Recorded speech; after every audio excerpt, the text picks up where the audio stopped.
അലസത ഇന്ന് നമ്മുടെ സമൂഹത്തിനെ കാർന്ന് തിന്നിട്ടുണ്ട്. ക്യാൻസർ പരക്കുന്നതിനേക്കാൾ വേഗത്തിൽ ഇന്നത് പടർന്ന് പന്തലിച്ചു കൊണ്ടിരിക്കുക.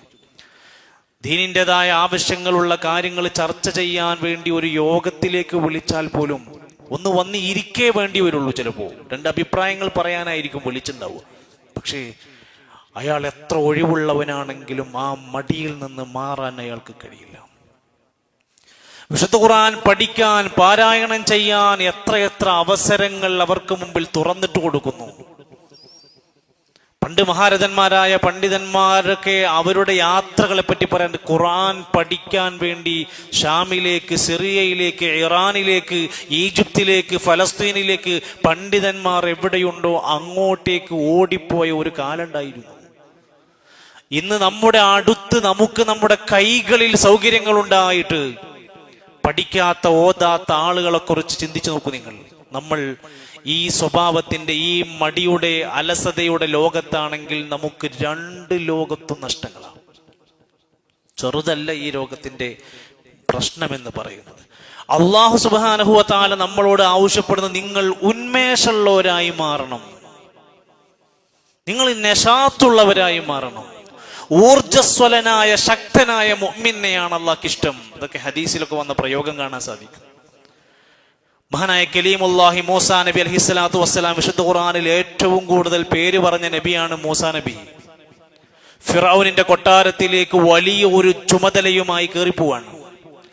ആ സമയത്ത് അള്ളാഹു കൊടുക്കുന്ന ഉപദേശം തന്നറിയോ?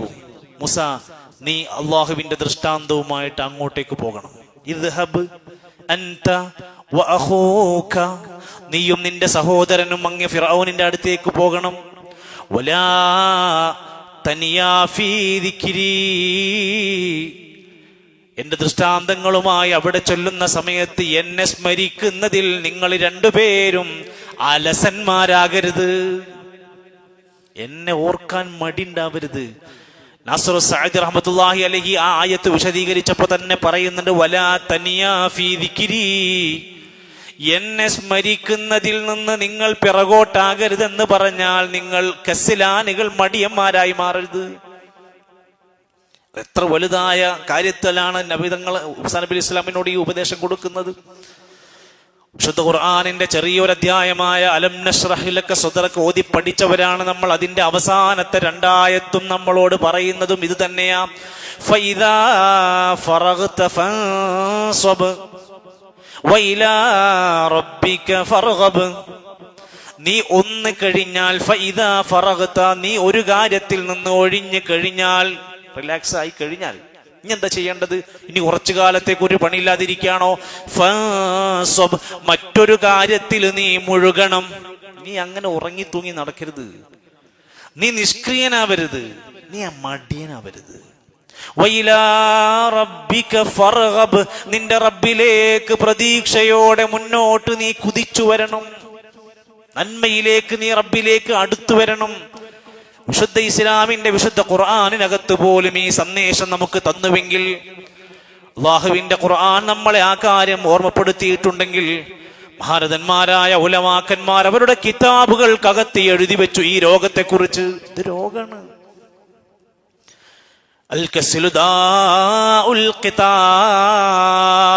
ഉലമാക്കന്മാർ രേഖപ്പെടുത്താണ്, മടി, അലസത മനുഷ്യനെ കൊല്ലുന്ന രോഗമാണ്. മറ്റൊരു റിപ്പോർട്ടിൽ ഉലമാക്കന്മാർ രേഖപ്പെടുത്തി, അൽ കസ്ലു മറദുൽ ഖിതാൽ, മടി അഥവാ അലസത എന്നതൊരു മാരക രോഗമാണ്, ചെറുതല്ല. ആ പുതപ്പിന്റെ ഉള്ളിൽ നിന്ന് ഒരാൾ എണീറ്റ് നിസ്കരിക്കാൻ വരണമെങ്കിൽ ഈ രോഗത്തിനെതിരെ അയാൾ പടവരുതണം. പള്ളിയിലെ ബാങ്കുലി ശബ്ദങ്ങൾക്ക് ജവാബ് പറഞ്ഞ്, അതിന് പ്രാർത്ഥന പറഞ്ഞ് പള്ളിയിൽ ഒതുണ്ടാക്കി ജമാഅത്തിനെത്തണമെങ്കിൽ അയാൾ ഈ രോഗത്തിനെതിരെ ശക്തമായി പോരടിക്കണം. ഒരു ജുമുഅ 40 മിനിറ്റ് 25 മിനിറ്റ് ഖുത്ബ സാഗൂതം ശ്രദ്ധിക്കണമെങ്കിൽ ഉറക്കമാകുന്ന മടിയിൽ നിന്ന് അയാൾ പുറകോട്ട് മാറണം. എന്തിന് നിങ്ങൾ എടുത്തു വെച്ച് വായിച്ചോ? നമ്മുടെ ഉത്തരവാദിത്വം, നമ്മുടെ ജോലി, നമ്മുടെ കച്ചവടം, നമ്മുടെ പഠനം, വിദ്യാർത്ഥികളൊക്കെ ഉണ്ടല്ലോ, നമ്മുടെ എന്തൊരു കാര്യം സജീവമായ ഉയർച്ചയിൽ നിന്ന് ഉയർച്ചയിലേക്ക് നമ്മുടെ ഗ്രേഡ് കൂടണോ, ഈ സ്വഭാവം നമ്മൾ വിട്ടുകളയണം. മടി. ഉലമാക്കന്മാര് പറയുന്നത് മാരക രോഗമാണ് ഇത്. ഇതുള്ള ആൾ എന്താ പ്രശ്നം ഉണ്ടാവുക? അയാളുടെ ജോലിയിൽ അയാൾ ഉഴപ്പും. മടിയനായ ഒരു പണിക്കാരൻ നമുക്കുണ്ടെങ്കിൽ നമ്മൾ ശമ്പളം കൊടുത്തത് വെറുതെ ആകുന്നല്ലാതെ പണി നടക്കൂല. മടിയനായ ഒരു കുടുംബനാഥനാണെങ്കിൽ ആ വീട് ഉറങ്ങിയ വീടായി മാറും. ഒരു ഉന്മേഷവും ആ വീട്ടിലുണ്ടാവില്ല. എന്ത് കാര്യത്തിലും നിങ്ങൾ എടുത്തു. അതുകൊണ്ട് രണ്ട് തരത്തിൽ ഉലമാക്കന്മാർ പറഞ്ഞു, ഒന്നുകിൽ മനുഷ്യന് അജിസ് ആയിരിക്കും, അല്ലെങ്കിൽ മനുഷ്യന്മാർക്ക് കസിലായിരിക്കും. അജിസ് എന്ന് പറഞ്ഞാൽ അയാൾ ചെയ്യാതിരിക്കാനുള്ള കാരണം അയാളുടെ അശക്തതയാണ്. അതൊക്കെ വയ്യാത്തോണ്ടാണ് ചെയ്യാത്തത്, അത് അംഗീകരിക്കാം. രണ്ടാമത് മനുഷ്യന്മാർ നന്മ ചെയ്യാതിരിക്കാനുള്ള കാരണം കെസിലാണ്. അയാൾക്ക് ശക്തിയുണ്ട്, കഴിവുണ്ട്, പക്ഷെ അയാളുടെ മടി കൊണ്ടാണ് അയാൾ പല നന്മകളും ചെയ്യാതെ പോയത്. ഇത് ഞാൻ എന്നെ കുറിച്ചാണ്, നമ്മൾ നമ്മളെ കുറിച്ചാണ്. നമ്മിലേക്ക് വിരൽ ചൂണ്ടി നമ്മൾ നമ്മളെ പരിശോധിക്കേണ്ട ഒരു സ്വഭാവമാണിത്. എനിക്ക് ഇങ്ങനെ വല്ല പ്രശ്നം എൻ്റെ മുമ്പിലുണ്ടോ? പക്ഷെ ഈ കാര്യങ്ങൾ അങ്ങനെയല്ല. അവനവന് ലാഭം കിട്ടുന്ന എന്ത് കാര്യത്തിലും ആക്റ്റീവാണ്. അവനവൻ എന്തെങ്കിലും കുറച്ച് കിട്ടും, കുറച്ച് പണം കിട്ടാനുണ്ട്, വേറെന്തെങ്കിലും പ്രോഫിറ്റ് കിട്ടാണെങ്കിൽ ഒരു മടിയില്ല, എത്ര കിലോമീറ്റർ അയാൾ ഓടും. എന്നാൽ ഉലമാക്കന്മാര് പറയാം, അല്ലാമ നാസിറു സഅദി റഹ്മത്തുള്ളാഹി അലൈഹി പറയാം, ഫൽ കസ്ലു, ഒരു മനുഷ്യന് മടി സംഭവിച്ചു കഴിഞ്ഞാൽ ഹുവ അസ്ലുൽ ഖൈബതി വൽ ഫശ്ൽ, അത് ഒരു മനുഷ്യന്റെ നിരാശയുടെയും പരാജയത്തിന്റെയും അടിത്തറയാണ്. അയാൾക്ക് നിരാശ ഉണ്ടാവും കുറെ കാലം കഴിഞ്ഞാൽ. അന്ന് ചെയ്താൽ മതിയായിരുന്നു, അന്ന് പഠിച്ചാൽ മതിയായിരുന്നു, അന്ന് ആ ബിസിനസ്സിലേക്ക് ഇറങ്ങിയാൽ മതിയായിരുന്നു. ഇന്നിങ്ങനെ അയാൾക്ക് നിരാശ ഉണ്ടാകാൻ തുടങ്ങും. വൽ ഫശ്ലി, എല്ലാവരും തന്റെ കൂടെ പഠിച്ചവരൊക്കെ ഉയർന്ന ദറജയിലെത്തുമ്പോഴും ഇയാൾ ഫശ്ലിലായിരിക്കും, പരാജയത്തിലായിരിക്കും. മടിയന്റെ അടിത്തറയാ പറയുന്നത്. ഫൽ കസ്ലാൻ, മടിയന്മാരെ, ലാ യുദ്രികു ഖൈറാ, അവർക്ക് ഒരു നന്മയും ഉണ്ടാക്കാൻ കഴിയൂല. വലാ യനാലു മക്റമ, സമൂഹത്തിൽ ഒരു ആദരവ് പോലും ആ മനുഷ്യന് നേടാൻ കഴിയൂല. വലാ യുഹല്ലി ബിദീനിൻ വലാ ദുനിയാ, ദീനിന്റെയോ ദുനിയാവിന്റെയോ ഒരു സൗഭാഗ്യവും ആ മനുഷ്യന് കിട്ടൂല. എല്ലാം ഉണ്ട്, പണമുണ്ട്, സമയമുണ്ട്, ആരോഗ്യമുണ്ട്, വാഹനമുണ്ട്. ഈ ഒരു ദുഷിച്ച ശീലവും ദുസ്വഭാവം കാരണം കൊണ്ട് മനുഷ്യൻ മടുക്കുന്നവനായി മാറുക. പരിശുദ്ധ ഖുർആൻ ഇത് ചില ആളുകളുടെ സ്വഭാവമാണെന്ന് വ്യത്യസ്ത രൂപത്തിലെ റിപ്പോർട്ടിലാണ് പറഞ്ഞിരിക്കുന്നത്. ഇത് മുനാഫിഖീങ്ങളുടെ സ്വഭാവമാണ്. ഇനി ആർക്കെങ്കിലും ഒരു മടി ഉണ്ടെങ്കിൽ ഓനെ പോയി മുനാഫിഖ് എന്ന് വിളിക്കാൻ നിൽക്കണ്ട. ഇത് ഒരു സൂചന തരികയാണ്, മുനാഫിഖീങ്ങളുടെ സ്വഭാവമാണ്. വഇന്ന മിൻകും, യുദ്ധത്തിന്റെ രംഗത്ത് വന്നാൽ നിങ്ങളുടെ കൂട്ടത്തിൽ ചിലരുണ്ടാകും, ലമൻ ലയുബത്തി അന്ന, അതിൽ നിന്ന് പതുക്കെ അമാന്തം കാണിച്ച് പിറകോട്ട് വലിയും, മടി കാണിക്കും. കാരണം യുദ്ധം എന്ന് പറഞ്ഞ പോരാട്ടാണ്, അതിന് ഇവർക്ക് താല്പര്യമല്ല.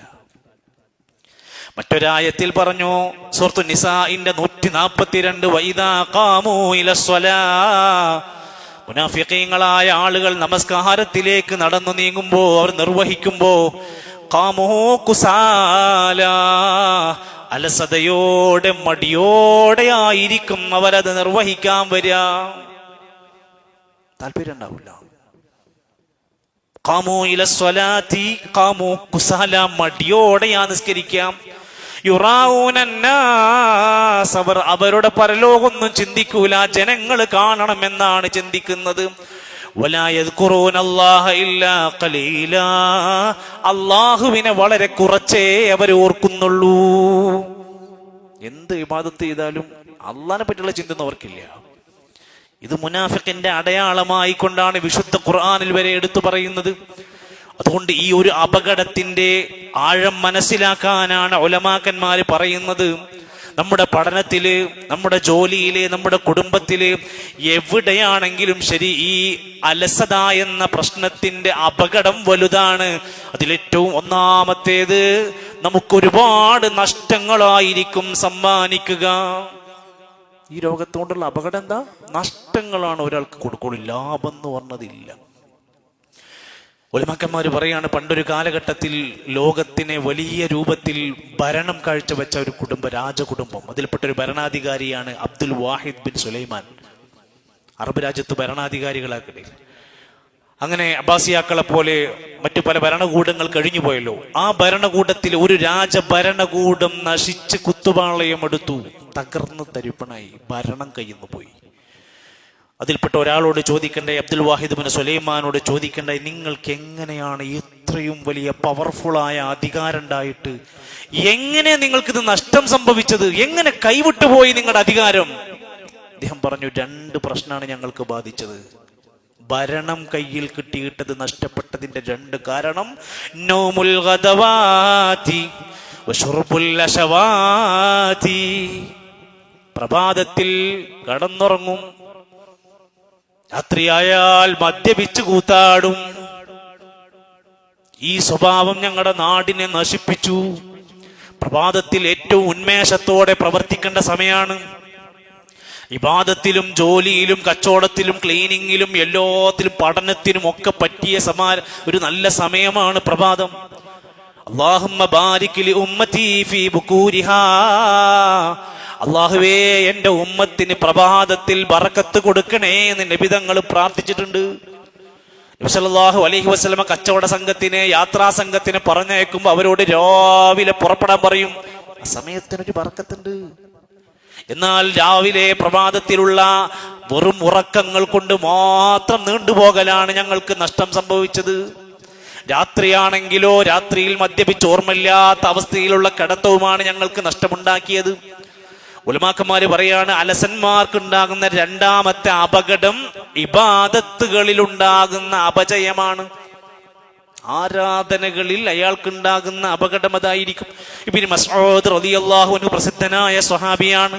അദ്ദേഹത്തിന്റെ റിപ്പോർട്ടിൽ കാണാം, ലികുല്ലി ഷൈഇൻ ആഫത്തുൻ, എല്ലാ വസ്തുക്കൾക്കും ഒരു അപകടമുണ്ടാകും. വആഫത്തുൽ ഇൽമി അൻ-നസിയാൻ, അറിവിന്റെ അപകടം എന്ന് പറഞ്ഞാൽ മറവിയാണ്. നല്ല പഠിക്കും, പക്ഷെ ആള് മറക്കാണ്. അത് ഇൽമിലുള്ള അയാളുടെ അപകടമാണ്.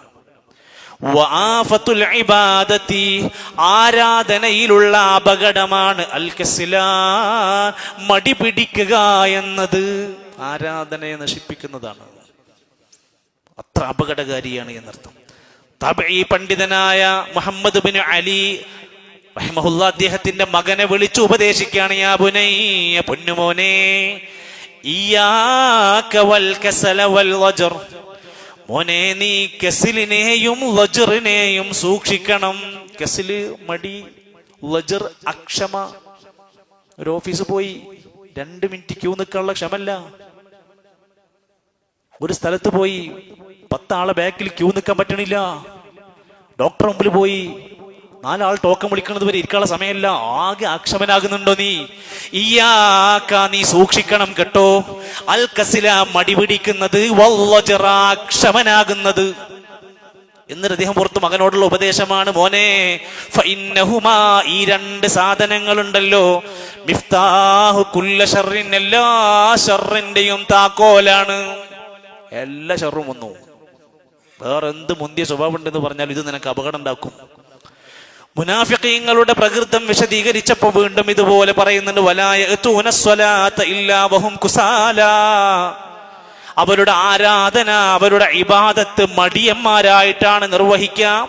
വലാ യുൻഫിഖൂന ഇല്ലാ വഹും കാരിഹൂൻ, അവർ അള്ളാന്റെ മാർഗത്തിലാന്നൊക്കെ പറഞ്ഞ് പണം കൊടുക്കും, പക്ഷേ കാരിഹൂൻ, വെറുപ്പോടെയാണ് കൊടുക്കുക. ചോദിച്ചിട്ട് എങ്ങനെ ഞാൻ കൊടുക്കാതിരിക്കാം? ഉസ്താദ് പറഞ്ഞ സ്ഥിതിക്ക് ഞാനത് ചെയ്തില്ലെങ്കിൽ അയാളെന്ന് വിചാരിക്കാം. പള്ളിന്റെ കാര്യമല്ലേ, ഇനിയിപ്പോ ഞാനായിട്ടത് പിറകോട്ട് നിന്നാല് പിന്നെ മോശല്ലേ? ഇതൊന്നുമല്ല, അവനവന് വേണമെങ്കിൽ. കാരിഹൂനായി, വെറുപ്പോടെ ചെയ്യുന്ന ദാനമാണ് മുനാഫിക്കിൻ്റെത് എന്ന് വിശുദ്ധ ഖുർആൻ അവരെ ഓർമ്മപ്പെടുത്താണ്. 3ാമത്തെ അപകടം മടി, പിശാചിന്റെ അമ്പാണ്. നമ്മളെ പിശാച് വേട്ടയാടിയിട്ടുണ്ടെന്നതിന്റെ അടയാളമാണ് മടി. എന്റെ വാക്കല്ല.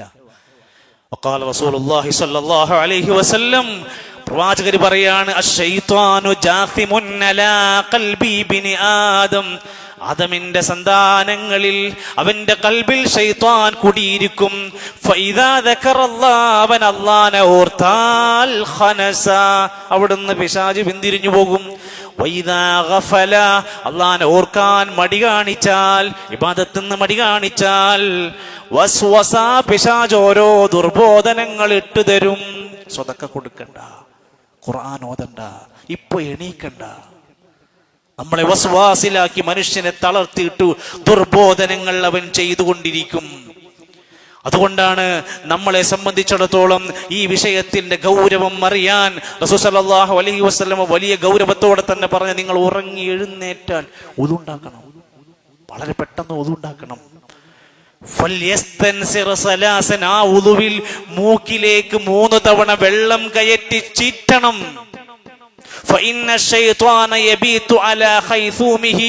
അവന്റെ മൂക്കിന്റെ തരിമൂക്കിന്റെ ഭാഗത്ത് പിശാചുക്കൾ രാപ്പാർക്കുമെന്നും ഒളുണ്ടാക്കി മൂക്കിൽ വെള്ളം കയറ്റി ചീറ്റുന്നതോടെ പിശാചി ഇറങ്ങിപ്പോകുമെന്ന് ഹദീസിൽ റസൂലുള്ളാഹി സ്വല്ലല്ലാഹു അലൈഹി വസല്ലം പഠിപ്പിക്കാൻ. അഥവാ ഒരു മനുഷ്യനെ പല നിലക്ക് പ്രയാസപ്പെടുത്താനുള്ള ശ്രമങ്ങൾ ഉണ്ടാകും.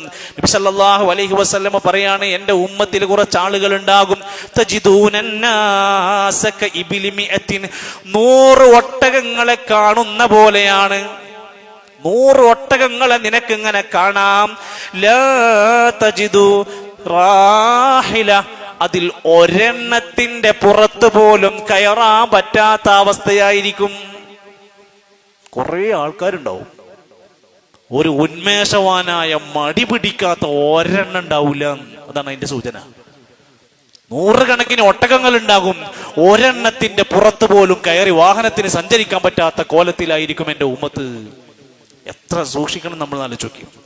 അള്ളാഹുവിന് ഏറ്റവും ഇഷ്ടം ആരെയാണെന്ന ചോദ്യത്തിന് മറുപടി, അൽ മുഅ്മിനുൽ ഖവിയ്യു, ശക്തനായ മുഅ്മിൻ. ഖൈറുൻ, അതാണ് ഏറ്റവും നല്ലവൻ. വഹബ്ബു, ഏറ്റവും ഇഷ്ടം. ഇലല്ലാഹി, അള്ളാഹുവിന്. മിനൽ മുഅ്മിനിൽ ളഈഫി, ളഈഫായ മുഅ്മിനിനേക്കാൾ, ദുർബലനായ ഒരു മുഅ്മിനിനേക്കാൾ അല്ലാഹുവിന് ഇഷ്ടം സ്ട്രോങ് ആയ ശക്തനായ ഒരു മനുഷ്യനെയാണ്. ശരി, എന്താ നമ്മൾ ചെയ്യുക? രോഗാണ്, എന്ത് ചെയ്യണം? ചികിത്സിക്കണം. എന്ത് ചികിത്സ? ചിലത് പറയാം. ഉലമാക്കന്മാര് പറഞ്ഞു, ഒന്നാമത്തെ ചികിത്സ അള്ളാഹുവോട് കാവല് ചോദിക്കണം. പടച്ചോനെ, എനിക്ക് ആ സ്വഭാവം ഉണ്ടാകരുത്. പടച്ചോനെ, എന്നെ രക്ഷിക്കണം. പടച്ചോനോട് സഹായം ചോദിക്കണം. ഇത്രക്ക് അപകടകാരിയാണെങ്കിൽ അല്ലാഹുവേ, എന്നെ ഒന്ന് സഹായിക്കണം റബ്ബേ, എന്നെ ആ ഒരു അവസ്ഥയിലേക്ക് എന്നെ മാറ്റരുത്. രണ്ടാമത്തെ മരുന്ന്, അള്ളാഹുവിനോട് പ്രാർത്ഥിക്കണം. പടച്ചോനെ, ഈ ഒരു പ്രതിസന്ധി, ഇങ്ങനത്തെ ഒരു അവസ്ഥയിൽ നിന്ന് എന്നെ രക്ഷപ്പെടുത്തണം.